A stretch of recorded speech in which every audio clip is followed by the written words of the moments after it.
গ্রহণ করেছিলেন।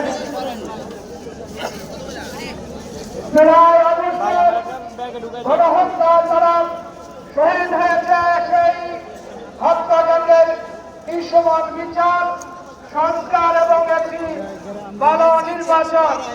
কিন্তু আমরা দেখতে পেয়েছি মোটামুটি প্রথম দিকে এই অবসর সরকার ভালোই দেশ পরিচালনা করছিলেন, কিন্তু একটি গণমাধ্যমের সাথে বৈঠকের পর পুরো ব্যবস্থা পুনরায় অবস্থান পরিবর্তন হয়েছে এবং একটি দলের সাথে বৈঠক করে নির্বাচনী রোডম্যাপ ঘোষণার পর এদেশের শান্তিকামী জনতার মনে